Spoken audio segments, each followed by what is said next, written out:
Damos inicio a la audiencia de solicitud de suspensión de la ejecución provisional de la pena en el expediente 249-2015, incidente 93. Para efectos de registro, la sala está conformada con los señores Olur Ganchante, quienes habla, e integrado con los señores Medina Salas y Mosqueira Cornejo, especialista de cuenta de las partes asistentes a la audiencia. Con su venida, señor presidente y jueces superiores integrantes de la Segunda Sala Penal de Apelaciones Nacional, partes procesales presentes en la sala de audiencias virtual, tengan todos muy buenas tardes. Señor presidente, para dar cuenta que por parte del Ministerio Público se encuentran presentes la doctora Elsie Garavito Chan, asimismo por parte de la Procuraduría Pública, la doctora Corina Trujillo Peralta, como defensa conjunta del señor Ilan Paul Heredia Alarcón se encuentra como abogado principal el doctor Martín Cubas Montesinos y como abogada interconsulta la doctora Cintia Natalia Cornejo Arista. El señor Ilan Paul Heredia Alarcón no se encuentra conectado. Su defensa técnica ha indicado que no va a ingresar a la audiencia. Es todo lo que debo dar cuenta a usted, señor presidente. Bien, ahora se llama dirección de debates al señor Medina Salas. Adelante, doctor.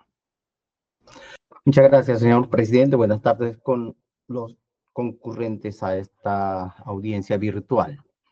Ya se nos ha indicado que el señor Heredia Alarcón no va a concurrir a la misma, por tanto, pedimos a nuestro especialista que nos dé cuenta del objeto o la finalidad de esta audiencia. Adelante, doctora. Gracias, señor director del debate. Es materia de audiencia el pedido efectuado por la defensa técnica del sentenciado Ilan Paul Heredia Alarcón, mediante el cual solicita suspensión de la ejecución provisional de la pena privativa de libertad impuesta por resolución número 104 del 29 de abril del 2025 y se disponga la continuación de las restricciones previstas en el artículo 288 del Código Procesal Penal. Es todo lo que debo dar cuenta a usted, señor director del debate. Gracias, doctora.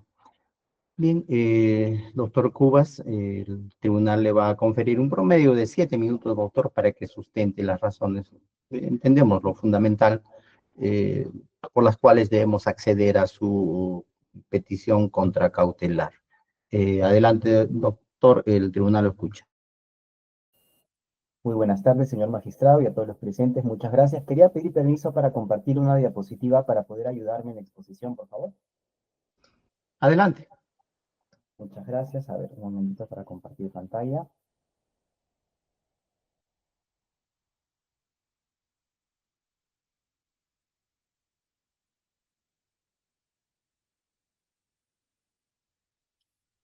¿Me puede confirmar, por favor, si se está visualizando?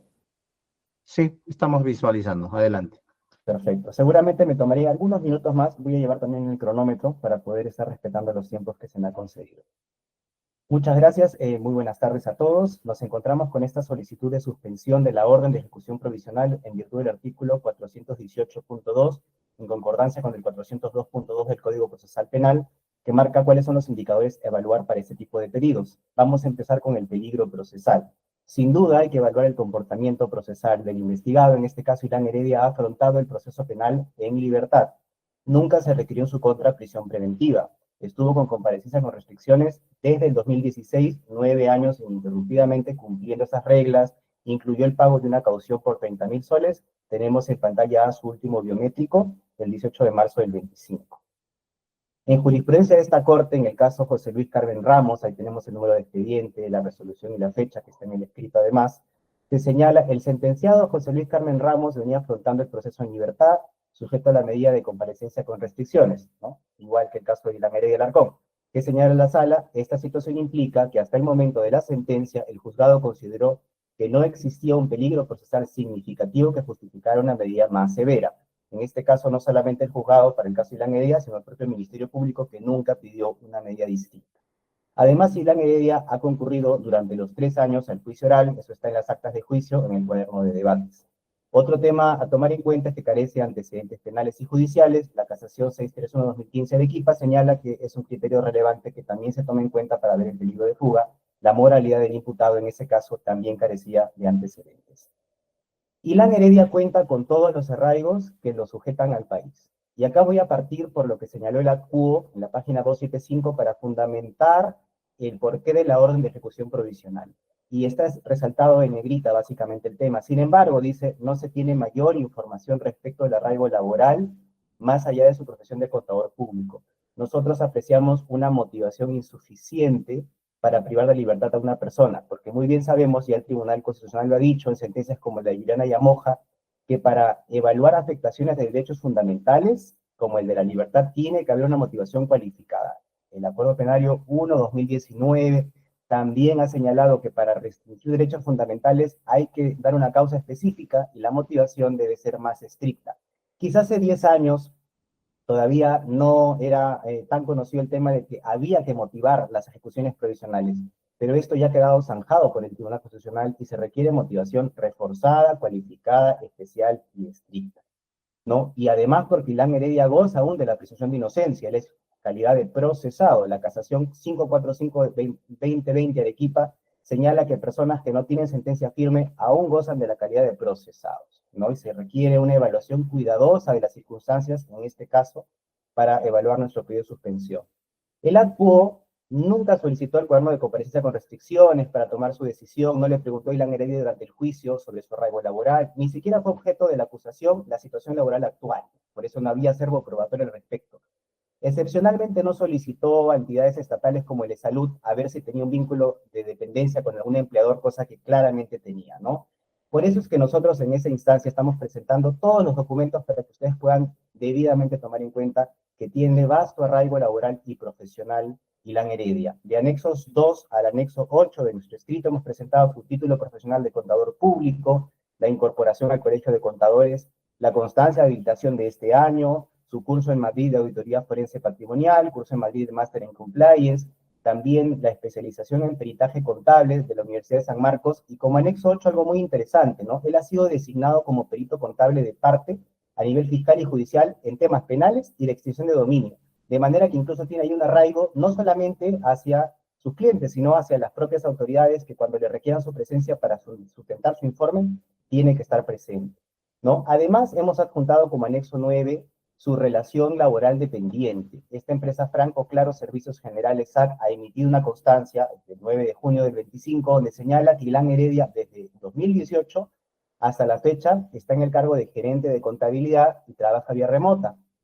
Y desde el 16 de abril del 25, o sea, al día siguiente del adelanto del fallo en este caso, se encuentra con licencia sin goce de haber, pero mantiene su plaza hasta su reincorporación. Entonces, está plenamente vigente su arraigo laboral con esta empresa. Hemos presentado boletas de pago de la empresa, anexo 10, y algo interesante, en el anexo 11 hemos presentado su reporte de rentas y retenciones de SUNAT del 22 al 25, donde se apreciará no solamente la relación de quinta categoría con Franco y Claros, sino todas las consultorías independientes que él ha venido dando a lo largo de los años.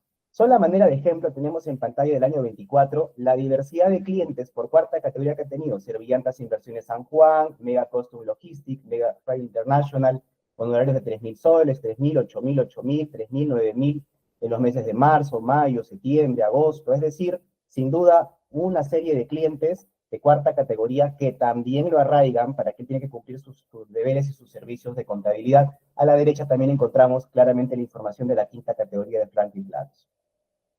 Tiene entonces un vasto arraigo laboral, también están las declaraciones de renta, el estado de cuenta FP, los reportes de salud, anexos 12, 13 y 14. Cuenta además con arraigo domiciliario, cuenta con vivienda propia en Girón Galeano 446 Santiago de Surco, donde hace vida en común con su esposa y sus 2 menores hijos, ¿no? Acreditado con la partida registral del inmueble, anexo 18, y los recibos de pago de servicios, anexo 19. Pero acá lo importante, más importante, es el arraigo familiar, porque no es cualquier arraigo familiar de tiene esposa y tiene hijos, sino tiene un arraigo familiar significativo, y eso es lo que queremos que evalúen ustedes en este caso. Él es asiento de su familia. Está casado desde el año 2008, tiene 2 hijos en edad escolar, edades 16 y 13 años, estudian desde pequeños en colegio privado, colegio Champañá. Hemos presentado acta de matrimonio, acta de nacimiento de los menores hijos, constancias de estudios de sus 2 menores hijos y los pagos de pensión, anexos 15, 16 y 17. ¿Y en qué radica lo significativo del arraigo familiar de Ilan Heredia? Que él, en la dinámica familiar, asume económicamente el 70% de la carga.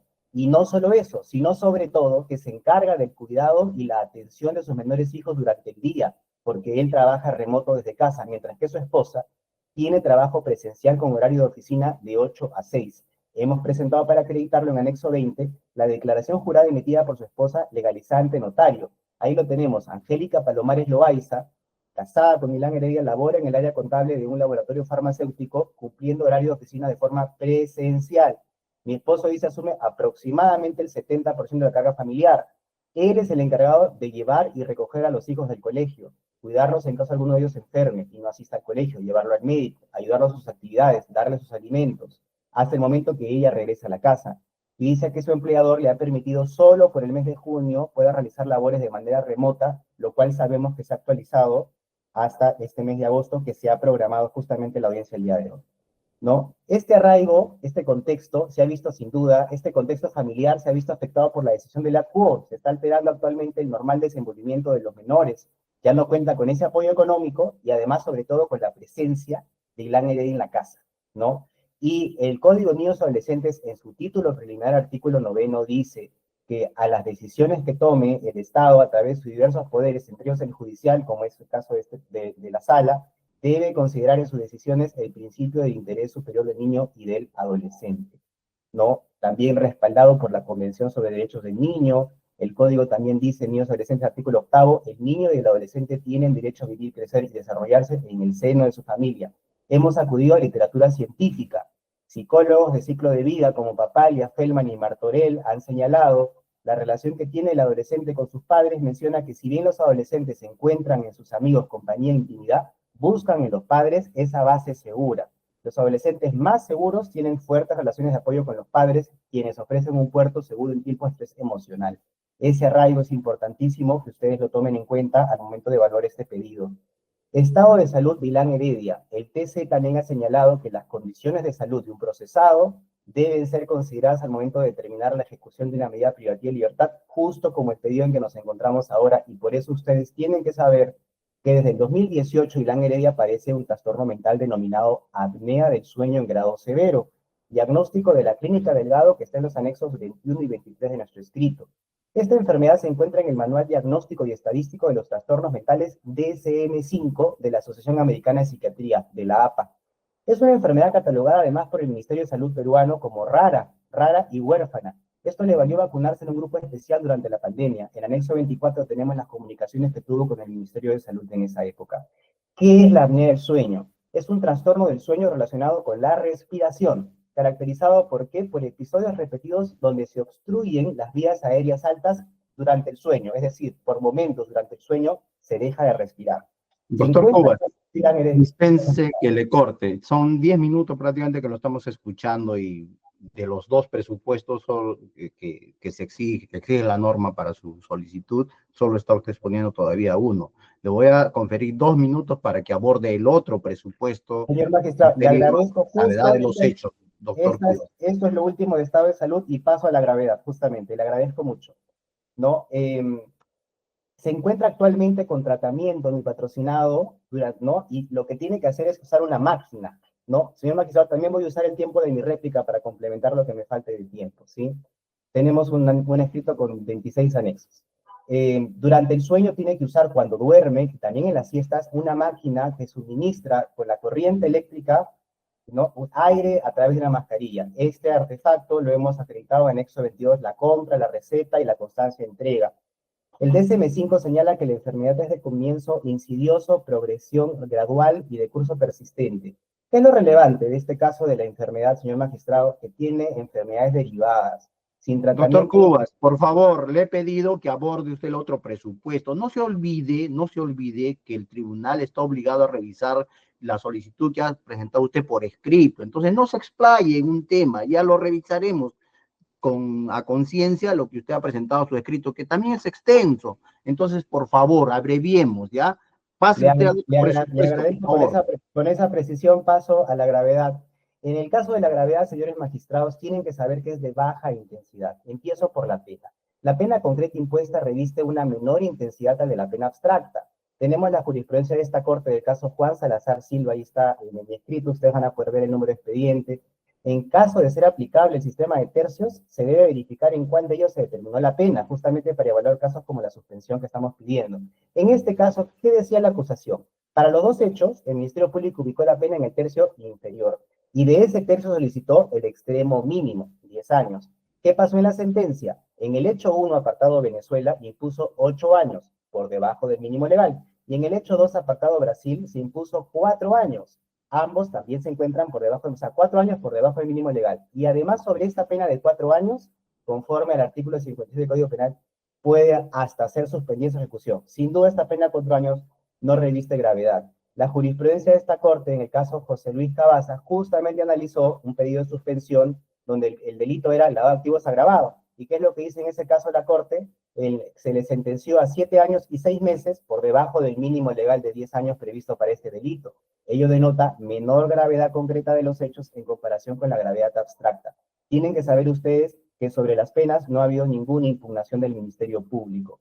Ahora bien, la gravedad de los hechos imputados también es de baja intensidad. En el hecho 1, apartado Venezuela, tienen que saber ustedes que los hechos fijados en la condena no han sido unánimes. Hay un voto en discordia que dice que mi patrocinado debe ser absuelto. En cuanto al hecho número 2, apartado Brasil, mi patrocinado no era el tesorero. Eso está claro en la acusación y también en la sentencia. No tenía responsabilidad para con la campaña. Ningún directivo de la empresa Odebrecht declaró conocerlo o haber tenido trato con él. De esto no hay controversia. Estos hechos están así desde la acusación. Y estos hechos de baja intensidad se condicen con la pena de 4 años que se impuesta. El tema del desbalance patrimonial que se acusó ha sido descartado por completo en la sentencia. Totalmente disminución de la intensidad de los hechos. Y finalmente, respecto al agravante de organización criminal, la referencia en la sentencia es insuficiente. En la página 202, un párrafo por el hecho 1, y en la 263, un párrafo por el hecho 2. Esto contraviene lo que dijo la casación emanada de este propio proceso, la necesidad de concretar con especificidad los elementos de la organización criminal. Eso no ha pasado en este caso y consideramos que eso le da al indicador de gravedad una menor intensidad. Y para culminar, señor magistrado, y esto me voy a referir respecto al tema de la situación de no habido de mi patrocinado, porque sin duda también se analiza en el peligro. El 15 de abril del 25 se dio el adelanto del fallo en este caso. Y ese adelanto se ha dictado una orden de captura sin resolución escrita ni motivada, y eso contravino una sentencia del TC, que salió el 5 de diciembre del 24. Esa sentencia, la 4772-2023-HC, decía que no se puede privar de la libertad con el acto del adelanto del fallo, solo cuando se dicte la sentencia integral, la cual es la resolución escrita y motivada. ¿Qué pasó en este caso? Como se dictó en el adelanto del fallo el orden de captura, mi patrocinado presentó un habeas corpus, y en el anexo 26 lo hemos presentado. Ese habeas corpus fue declarado en sala fundado, y actualmente está firme. ¿Qué dijo la sala constitucional? Se ha violado su derecho a la libertad, porque el colegiado, dice, el juzgado demandado de manera errónea ejecutó la orden de la pena durante la audiencia del 15 de abril, cuando lo legalmente correcto era que sea con la sentencia integral, y eso resultó lesivo a su derecho constitucional. Ahora bien, del 15 de abril al 29 de abril, que se leyó la sentencia integral, esta orden de detención era ilegal para la sentencia no constitucional, para lo que dice la Constitución, y corroborado con el habeas corpus de Irán Heredia. Esa es la primera arbitrariedad de la QO. Y el 2 de mayo fuimos notificados con la sentencia integral y apreciamos la segunda arbitrariedad, que fue esa falta de motivación respecto a la orden. No habiendo una vía procedimental para impugnar la orden, porque solo se impugna la sentencia en el fondo, para lo cual estamos en un juicio que va a iniciar próximamente, mi patrocinado lo que ha hecho es presentar este pedido ante ustedes buscando justicia, razonabilidad, proporcionalidad. Ahora bien, no someterse a una detención emanada de estas arbitrariedades, sin duda es una decisión que Irán Heredia ha tomado, que podría ser cuestionada por algunos, pero que debe ser ponderada junto con los demás indicadores del caso concreto. Y en este caso, en la Corte Penal Especializada, ha habido jurisprudencias del caso Juan Salazar Silva, Maritza Briones y José Luis Carmen Ramos, que ha dictado suspensiones en casos de personas no habidas. Y lo que se ha privilegiado, señor magistrado, ha sido temas del interés superior del niño y temas de salud en el caso de Carmen Ramos. Por eso pedimos que una evaluación cuidadosa de las circunstancias de Irán Heredia permitan, en este caso, suspenderle su ejecución. Muchas gracias. Muy bien, son prácticamente 15 minutos, el doble del tiempo que le hemos conferido, doctor Cubas, que ha hecho uso de la palabra. Por el mismo lapso, Ministerio Público, doctora Garavito, la escuchamos. Adelante. Gracias, señor director de debates. Buenas tardes, señores magistrados. En relación a la solicitud de la defensa técnica del procesado Ilian Heredia Alarcón de concesión por parte de este colegiado superior a su pedido de suspensión de la ejecución provisional de la pena, debemos presentar como Ministerio Público nuestra oposición. En consecuencia, debe declararse desestimado su pedido. Señalar, señores magistrados, que conforme el acuerdo, la apelación 21-2019 Lima nos establece los requisitos para la suspensión de la ejecución provisional de la la pena, que son la gravedad del hecho y el peligro procesal. Ciñéndonos a eso, señores magistrados, debo de señalar que el señor Irian Heredia ha sido condenado en primera instancia por 2 hechos concretos de lavado de activos y por su pertenencia a una organización criminal. Señores magistrados, se le condena en primera instancia primero a la pena de 8 y finalmente 12 años, al haberse establecido suficientes elementos probatorios de la imputación penal señalada en su contra por 2 hechos específicos de lavado de activos, en su calidad de coautoría, en su forma agravada, como tesorero del Partido Nacionalista Peruano por la campaña del año 2011, actos de lavado de activos, ha coadyuvado al líder de la organización criminal y ha realizado diferentes simulaciones de actos para dar apariencia de legalidad al dinero que finalmente ingresa al circuito económico y financiero del país. Señores magistrados, la gravedad de la medida de la ejecución provisional de la pena y que ustedes deben de revisar en o atender el pedido que realiza la defensa, se debe evaluar la trascendencia social del hecho imputado, la naturaleza y gravedad de los hechos. Al señor Heredia Alarcón en su condición de tesorero, tanto en la campaña del año 2006 y en la campaña del 2011.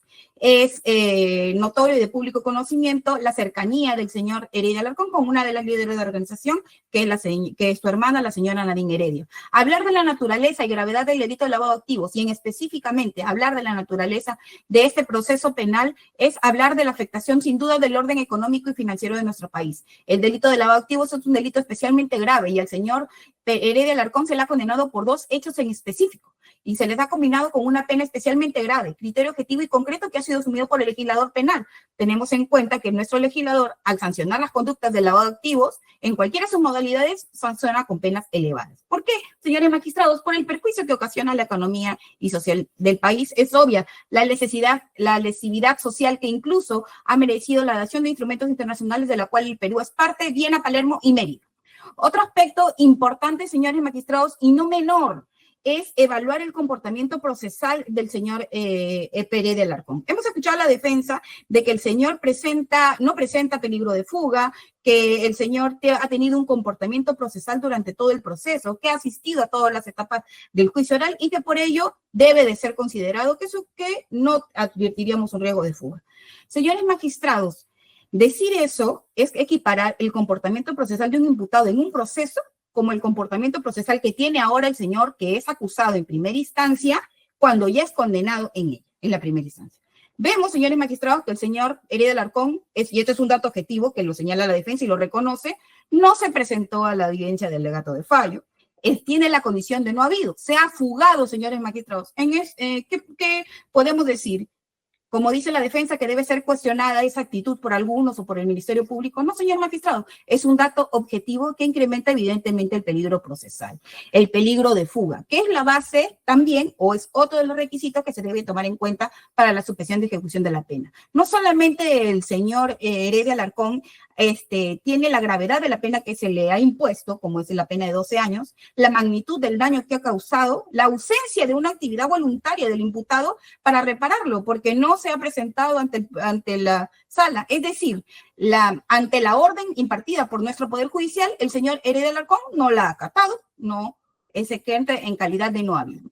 El comportamiento de este imputado durante el procedimiento se debe evaluar, sí, pero señores magistrados, también se debe evaluar el comportamiento actual. Y el comportamiento actual es de una absoluta negación ante la autoridad del Poder Judicial. La pertenencia del imputado a una organización criminal o su reintegración a ella. El señor está condenado en primera instancia por 2 hechos de lavado de activos en el contexto de una organización criminal.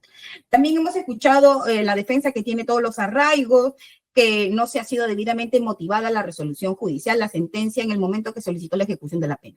En el momento, señores magistrados, que el tercer juzgado colegiado penal le ejecuta la pena provisionalmente al señor Heredia Alarcón, señala de que él no tiene un arraigo laboral, porque lo único que presenta es más allá de su profesión de contador público. ¿Eso es una motivación insuficiente, señores magistrados? No, porque los señores jueces, en mayoría, han dado a conocer que para ellos el simple hecho de ser contador público no acreditaría un arraigo laboral, porque no existe un trabajo que respalde esa afirmación. ¿Cuántos profesionales en el Perú y en otras partes del mundo tienen su título profesional y no ejercen? No solamente corresponde presentar por parte de la defensa técnica del señor Heredia Alarcón un título universitario, sino también acreditar que existiría un presunto arraigo laboral. los cuales, señores magistrados, en ese momento los señores jueces del colegiado han designado de que no existiría un arraigo laboral en ese sentido. No significa, señores magistrados, que esta motivación sea insuficiente, simplemente que se ha dado respuesta a lo alegado por la defensa y a contrario de lo que ellos señalan, para la judicatura no existiría un arraigo laboral. Nosotros, señores magistrados, tampoco consideramos que exista un arraigo de calidad, como dice la doctrina, un arraigo domiciliario o familiar del señor Ilan Heredia, porque en este momento se encuentra no habido. No sabemos dónde se encuentra, no sabemos si está en el territorio nacional, no sabemos si ya huyó como su hermana, la señora Nadine Heredia, a otro país. No lo sabemos, señores magistrados. Ese es un dato objetivo y concreto que debe de ser evaluado por su sala al momento de emitir el pronunciamiento que corresponda. También, señores magistrados, hemos escuchado que tiene un vasto arraigo laboral, vasto arraigo familiar, porque vive con su esposa y sus menores hijas. En la actualidad vive con su esposa y sus dos menores hijas. No tenemos conocimiento de ello porque el señor está no habido. En realidad, el arraigo familiar no lo tiene.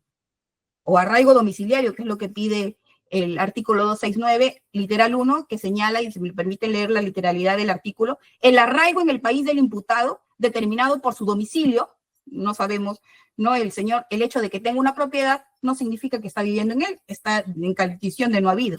Residencia habitual, asiento de familia y de sus negocios o trabajo. Lo que sí tenemos en cuenta, señores magistrados, de ese numeral 1 del artículo 269 del Código Procesal Penal es las facilidades para abandonar definitivamente el país o permanecer oculto, que es lo que debe de merituar, señores magistrados, con todo respeto a ustedes, al momento que determinen este último inciso que cuestiona la defensa, que es el arraigo. Y todavía la defensa señala que es un vasto arraigo de calidad. Señores magistrados, la vulneración del principio de interés superior del niño tampoco nosotros hemos advertido, por cuanto no existe, porque el mismo señor Heredia Alarcón es que tiene la condición de no habido. Es decir, él es el que está fuera del asiento domiciliario o del asiento familiar del cual es su familia nuclear y del cual el Ministerio Público no va a ahondar mayor en ese tema.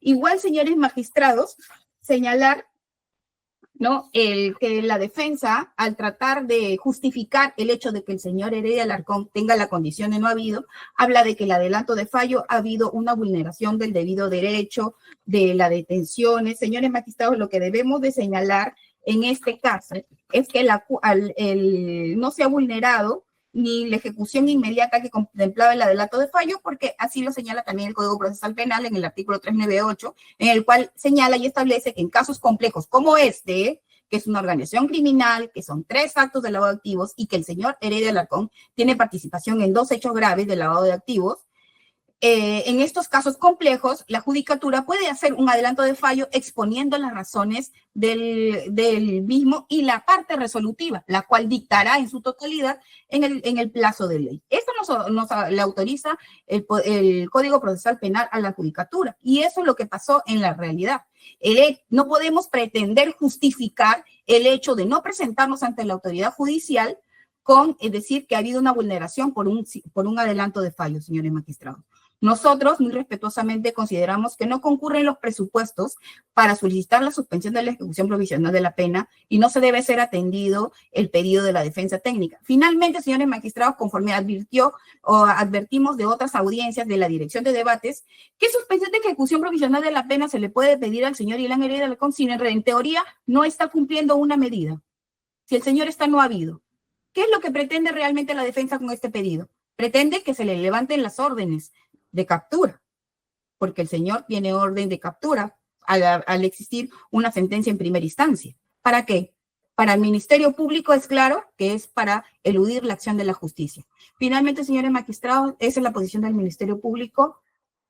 Gracias por el tiempo concedido. Muy bien, doctora Garavito. Defensa técnica, doctor Cubas, si va a hacer réplica por 3 minutos sería suficiente. Adelante. Gracias, señor magistrado. Bueno, la defensa ha presentado como anexo 26 el habeas corpus declarado fundado. O sea, es decir, ya no está sujeto a opinión del Ministerio Público si lo que pasó en el adelanto del fallo es lesivo al derecho o no. Ya lo dijo la justicia constitucional. O sea, el 15 de abril se le afectó su derecho fundamental. Y eso de ahí ya quedó firme, no ha sido impugnado por el Poder Judicial. Entonces, eso de allí tiene que ser claro y tenerse en cuenta. O sea, no es cualquier persona que no se presentó No, es una orden ilegal de detención. Entonces, uno tiene que someterse a una orden ilegal de detención. Esa es un poco la pregunta, ¿no? Y creo que la justicia constitucional lo está resolviendo. Entonces, esto no está sujeto a opiniones, esto está sujeto a acatar lo que dice la resolución judicial, ¿no? Nuevamente insisto, el estar no habido es algo que tienen que evaluar ustedes dentro de todos los indicadores, pero hay casos de esta corte que han dictado a personas no habidas suspensiones de la ejecución provisional de la pena. O sea, eso ha pasado, hay casos. ¿Y qué es lo que han privilegiado? Interés superior del niño y temas de condición de salud. Por eso hemos traído a colación también la condición de salud y patrocinado, ¿no? Y hemos señalado que esta enfermedad que parece que le trae enfermedades derivadas, si él no tiene ese tratamiento con la máquina durante la noche con energía eléctrica, le va a afectar a su salud. Y en los penales es muy bien sabido por hecho notorio que las noches no hay energía eléctrica, se corta la luz, más el hacinamiento de los pabellones. Entonces, realmente es algo que tener en cuenta y se tuvo en el caso de José Luis Carmen Ramos y se le dio fundada su suspensión. Respecto al arraigo laboral, creo que ha quedado claro que se tiene ahora toda la información y el arraigo familiar significativo también que se supone. En relación, señores magistrados, al tema de la gravedad, no debemos olvidar que para el hecho 1, el fallo ha sido en minoría. Y eso es el fallo ha sido, en mayoría, o sea, ha habido un voto en discordia. Esto es importante porque la distinción de los magistrados ha sido de tipo jurídica. Ha sido el tema sobre el origen delictivo de la actividad criminal previa, y eso lo veremos en el juicio. Pero sin duda, la comunidad jurídica ha salido a comentar este fallo, que ha sido para muchos controversial, ¿no? Las posiciones de las juezas Coronado y Caballero han sido bastante debatidas en la comunidad jurídica y más bien respaldada la posición del doctor Bengoa Valdeiglesias, ¿no? Respecto a que se requiere una actividad penal previa mínimo, típica y antijurídica, que nosotros nos adscribimos a esa posición. Entonces, sin duda, los hechos fijados en la condena de este hecho 1 no son unánimes. Y eso es importante porque eso para esta defensa baja la intensidad. Esto está en debate y va a ser debatido en este juicio y puede ser revertido totalmente inclusive. No es lo mismo una unanimidad que un voto en mayoría. Y respecto al hecho número 2, señor magistrado, 4 años puede ser hasta suspender su ejecución. O sea, penas de 4 años, sabemos, aquí y en cualquier parte del mundo, son penas no graves, señor magistrado. Pido una vez más que se evalúen todos los indicadores del caso. Todos los indicadores, no uno solo. Si solamente bastara no ser no habido para que no se dé la medida, entonces, ¿qué estaríamos haciendo acá? Y eso de ahí justamente se ve cada caso concreto y se evalúan las circunstancias con bastante detalle. Finalizo únicamente diciendo, respecto a lo que señala la Fiscalía, que para poder solicitar la suspensión se requiere estar privado de su libertad, eso no lo menciona la norma como requisito para el 418.2. El título preliminar del Código Procesal Penal señala que las normas no se interpretan de manera extensiva ni analógica, sino de manera restrictiva y de manera que no coacte la libertad. En este caso, mi patrocinio está pidiendo poder estar con todos sus derechos de libertad, sin orden de captura. Sin duda, mi patrocinador no puede salir a la calle, pues. Está amenazada plenamente esa libertad. Entonces, no creo que el legislador, si no lo ha puesto así, va a tener en la mente que hay que entregarse para recién hacer un pedido. De eso no se trata. Inclusive el habeas corpus, señor magistrado, ha sido declarado fundado, el estado no habido. O sea, el habeas corpus ha sido fundado, aún así no está privado de su libertad, pero está con esa grave amenaza de afectación al derecho y por eso es lo que protege la Constitución, ¿no? Y es por eso que consideramos que no hay ningún inconveniente ni incompatibilidad en solicitar esto si es que él no está privado de su libertad, señor magistrado. Más las jurisprudencias que hemos presentado de personas que no había, se les ha dictado también suspensiones. Esa es la clara muestra de la posibilidad jurídica de la solicitud. Bien, gracias, doctor Cubas. Doctora Garavitos, iba a ser dúplica por 3 minutos. 4 prácticamente ha tomado el doctor Cubas. 4 minutos, doctora Garavito, adelante. Muy amable, señor director de debate. Suficiente el término concedido al Ministerio Público. Señor magistrado, la jurisprudencia que señala el señor abogado del caso Cabazaro Cala por el delito de lavado de activos, se le impuso por un hecho de lavado de activos la pena privativa de libertad de 8 años. Y, señores magistrados, el señor Cabala no habido. En segundo lugar, señores magistrados, la salud también se debe de ponderar en esta incidencia de suspensión de ejecución provisional de la pena. Nosotros consideramos que no. Igualmente las alegaciones de la defensa que un voto en discordia no es lo mismo que mayoría, que la pena de 4 años no es grave, que la comunidad jurídica ya ha señalado el adelanto de fallo. Todos esos, señores magistrados, son cuestionamientos que no atañen esta incidencia de suspensión de ejecución provisional de la pena, que los cuales se debe de evaluar la gravedad del hecho, porque es un hecho grave a todas luces, simplemente la pertenencia a una organización criminal, coadyuvar a la organización criminal, ser autor de 2 hechos de lavado de activos. punto. Y segundo, el peligro procesal. ¿Qué más peligro procesal tiene una persona no habida? Señores magistrados, ¿qué más peligro procesal puede haber ahí? Si lo que nosotros conjuramos en un peligro procesal es garantizar que el procesado o el acusado o el sentenciado en primera instancia se sujete al proceso penal. Él no está. Abiertamente ha rehusado o acatar la sentencia en mayoría, bien dicho por la defensa, que lo condena en primera instancia a una pena de 12 años privativa de libertad. Nosotros también consideramos que la suspensión por ejecución provisional de la pena no existe porque el señor nunca ha cumplido la pena. Nunca ha cumplido la condena. Está no habido desde el 15 de abril, que fue el adelanto de fallo, desde el 29 de abril que se leyó en su totalidad la sentencia. Y señores magistrados, hablando de adelanto de fallo, nosotros tenemos que mencionar que el artículo 2, inciso F de la Constitución Política señala: nadie puede ser detenido sino por mandamiento escrito y motivado del juez, y la detención no puede durar más del plazo estrictamente necesario. Ha habido un mandamiento judicial de parte de la Judicatura, que ha sido amparado por el artículo 398 del Código Procesal Penal, que señala en su considerando segundo que cuando por la complejidad del asunto se leerá tan solamente su parte dispositiva y que se anunciará el día y la hora de la lectura integral de la sentencia. Señores magistrados, lo leal y concreto es que del 19 de abril el señor Heredia Alarcón no está cumpliendo con el mandato judicial. Gracias, señor. Muy bien, muchas gracias. Gracias a usted, doctora Garavito. Ingresaremos a continuación a una etapa de preguntas de aclaración o precisión que les pediremos los miembros del colegiado. En primer lugar, doctor Cubas,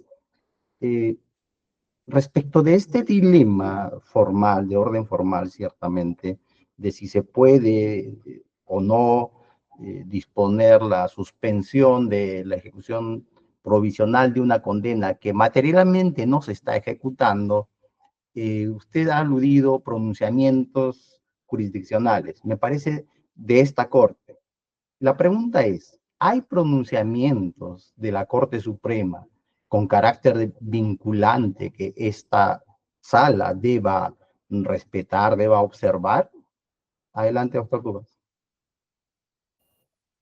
Sí, señor magistrado, no ha habido un pronunciamiento de la Corte Suprema sobre este tipo de pedidos expresamente, ¿no? Entonces lo que encontramos es la propia norma, lo que encontramos es el título preliminar del Código Procesal Penal y encontramos estas jurisprudencias. Y nosotros incluso hemos hecho también el símil con la justicia constitucional, ¿no? El Código Procesal Constitucional señala que para que se protejan los derechos fundamentales, se protegen sus agresiones directas o sus graves amenazas, ¿no? Entonces, ese es un caso de grave amenaza de la libertad, justamente porque él se encuentra con orden de captura, ¿no? Él no puede salir libremente a la calle, ¿no? Entonces, consideramos que este justamente es el corazón del pedido de suspensión, no solamente estar preso, sino también estar con el peligro de perder la libertad. Gracias, doctor Cubas. Sobre esta pregunta, doctora Garavito, si desea aportar algo. Claro, señor magistrado, le agradezco. La defensa señala que existiría una grave amenaza de su libertad. ¿Existe una grave amenaza, señor magistrado, de la libertad de una persona que ha sido condenada en primera instancia y que la autoridad judicial ordena su detención? Ya hemos leído el artículo 2, inciso F de la Constitución, que una persona solamente puede ser detenida por mandamiento motivado del juez. Y eso es lo que ha ocurrido, señores magistrados. Tampoco es un acto arbitrario por parte del colegiado del adelanto de fallo. La norma procesal penal, que también ya hice lectura, lo autoriza así. Señores magistrados, existe un peligro, dice la defensa, de que el señor Ilan Heredia pierda su libertad. Lamentablemente sí, porque ha sido condenado en primera instancia. Eso es lo que ordenan sus acciones ante la sala, y todos los peruanos debemos de ajustarnos a la justicia peruana. Todos tenemos que hacer, claro de ello, debemos de hacer acorde a nuestros medios de defensa, pero también como ciudadanos de a pie debemos de responder ante nuestros actos y ante la judicatura, ¿no? Señor magistrado, eso es lo que el Ministerio Público tendría para completar. Gracias, doctora Garavito. Un segundo aspecto, doctor Cubas. Usted nos ha dicho que su patrocinado ha afrontado el proceso donde se le ha sentenciado bajo comparecencia con restricciones. La pregunta es, ¿alguna de estas restricciones era concurrir a las audiencias o a las citaciones judiciales? Y si esto fue así, su patrocinado concurrió o no a la audiencia de adelanto de fallo, que es allí donde se dispuso, me parece, la ejecución provisional de la condena. Adelante, doctor Cubas. Le agradezco la pregunta. Las reglas de conducta eran pagar la caución, era pasar el biométrico y era no sentarse en el lugar donde reside sin previo aviso a la autoridad, ¿no? Él igual ha estado cuidando sus sesiones de juicio porque él estaba interesado en llevar a cabo junto a su defensa lo propio del juicio oral. Él, el día que deja de concurrir, es el día del adelanto del fallo. Y aprovechando que me menciona ello, el adelanto del fallo, el habeas corpus ha indicado que lo que se dictaminó en ese momento con órdenes de captura es ilegal, es arbitrario. Y eso es importante decirlo, porque eso marca un antecedente de la arbitrariedad cometida por el ACUO, ¿no? La pregunta es, ¿un ciudadano se puede sentir seguro, justo, proporcional y razonable cuando le acaban de violar su derecho de esa manera? Hemos tenido que ir con un habeas corpus, se presentó la misma noche el habeas corpus, la misma noche. Gracias, doctor Cubas. La inquietud no iba por allí, ¿no? Simplemente era si tenía esta regla de conducta expresa de concurrir a todas las citaciones judiciales. Ya nos ha indicado usted que no. Lo otro, si fue arbitrario o no, no está en discusión porque no estamos revisando eso. Que de alguna manera influye, sí, ciertamente, ¿no? Pero no es el fondo mismo del asunto, ¿no? Sobre esta pregunta, doctora Gravito, si el señor Heredia Alarcón tenía regla de conducta de concurrir a todas las citaciones judiciales. Señor magistrado, bueno, como señaló la defensa, no tenía, pero aprovechando su pregunta, señor magistrado, una de las restricciones del señor Heredia era no ausentarse del lugar donde reside. Y el señor está ausente, está no habido, o sea, está violando una de sus restricciones del proceso. No podemos negar que ha concurrido a todo el proceso, pero ¿de qué sirve para el Ministerio Público? Y muy respetuosamente lo digo, si a estas alturas del proceso penal está no habido, está manchando toda la actividad procesal o todo el comportamiento procesal que ha tenido durante estos 3 años de proceso. Es la opinión del Ministerio Público, señor magistrado, como le vuelvo a reiterar muy respetuosamente. Tampoco consideramos que el adelanto de fallo sea ilegal y arbitrario. Ya hemos citado el artículo 398 del Código Procesal Penal que la autoriza, es legal bajo el principio de legalidad penal y procesal penal. Ok, muchas gracias. Esas eran las dudas que tenía esta dirección de debate. Si los señores integrantes del colegiado tuvieran preguntas adicionales, doctor Mosqueira. Una muy puntual, doctor Medina. Han hecho alusión ambas partes a un precedente dictado por una sala de esta Corte Superior Nacional, en uno y otro sentido, es decir, que se permitió, no obstante, no cumplir con la condena, la suspensión de la ejecución de la pena. No sé si es que me pueden dar el dato de qué resolución es. Y si estamos seguros de eso, ¿no? Prefiero información exacta o si no tienen el dato, ¿no? Doctor Cubas. Sí, señor magistrado, lo hemos citado en nuestro escrito, de hecho, en la página, permítame, en la página 26, ¿no? Y estamos seguros, lo que pasa es que la Fiscalía ha señalado otro caso que no señalé. Los casos que he señalado son caso Juan Salazar Silva, expediente 91-2014, caso Maritza Emperatriz Briones Rojas, expediente 91-2014, y el caso José Luis Carmen Ramos, no Cabaza, que dijo la Fiscalía. José Luis Carmen Ramos, el expediente 160-2014-357, ¿no? Esos han sido emitidos por en el subsistema, ¿no? Y se han dictado a personas no habidas. Insisto, a los dos primeros, a Juan Salazar y a Maritza Briones, ha sido por interés superior del niño. Y en el caso del señor José Luis Carmen Ramos, ha sido por su condición de salud, ¿no? Ha sido por ese caso. Y estaban no habidos. Eso no es controversial. O sea, no estoy trayendo información que no sea cierta. Bien, al Ministerio Público, sobre la pregunta y la respuesta dada por la defensa. Sí, señor magistrado, nosotros citamos el caso Cabaza Roncala porque también le dieron suspensión de ejecución de la pena, la tercera sala penal de apelaciones, pero el señor no habido, ¿no? Y también ha sido mencionado por la defensa, me parece, en su escrito de apelación, en el recurso escrito. Quizás los otros 3 que está señalando el señor abogado, sí, eso sí, no los hemos revisado, la verdad. Bien, no tengo más preguntas, doctor Medina. Señor magistrado, disculpe, si me permite. Muchas gracias. Doctor Cubas, por favor, limítense a contestar las preguntas. Ya respondieron, ¿ya? Sí. Doctor, señor presidente, si tuviera preguntas adicionales. No tengo preguntas, doctor. Muy bien. Entonces, con esto han precluido todo tipo de debates. El señor Heredia Alarcón no se ha presentado, por tanto no es posible escucharlo en su defensa material.